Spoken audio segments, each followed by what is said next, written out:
On the sixth day of creation, God formed man from the dust of the earth. He breathed the breath of life into his nostrils, and the man became a living person.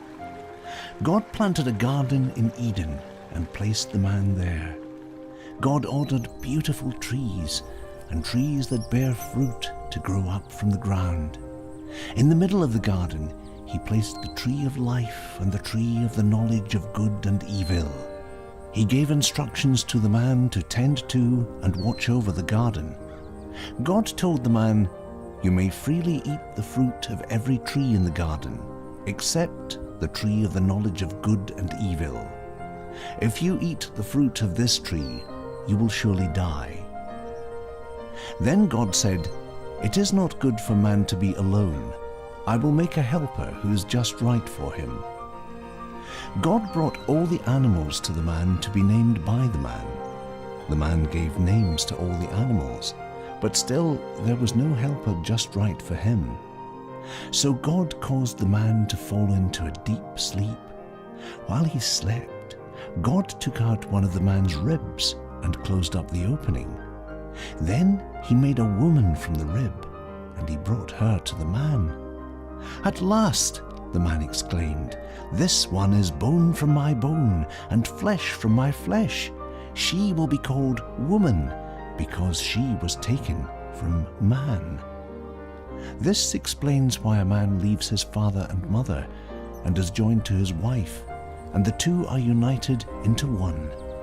Now the man and his wife were both naked, but they felt no shame. One day, the serpent, the most clever of all the wild animals, asked the woman, "Did God really say you must not eat the fruit from any of the trees in the garden?" "Of course we may," the woman replied. "It's only the fruit from the tree in the middle of the garden that we are not allowed to eat. God said, 'You must not eat it or even touch it. If you do, you will die.'"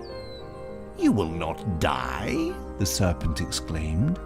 "God knows that your eyes will be opened as soon as you eat it, and you will be like God, knowing both good and evil." When the serpent was done speaking, the woman did eat the forbidden fruit and shared it with her husband. At that moment their eyes were opened. They felt shame by their nakedness, so they sewed fig leaves together to cover themselves.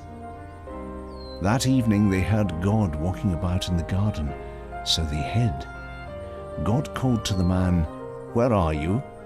The man replied, "I hid from you because I was naked." "Who told you that you were naked?" God asked. "Have you eaten from the tree whose fruit I commanded you not to eat?" The man replied, "The woman gave it to me." Then God asked the woman, "What have you done?" "The serpent tricked me," she replied. Then God said to the serpent, "Because you have done this, you are cursed more than all animals. You will crawl on your belly as long as you live. I will put hatred and division between you and the woman. He will crush your head, and you will bruise his heel."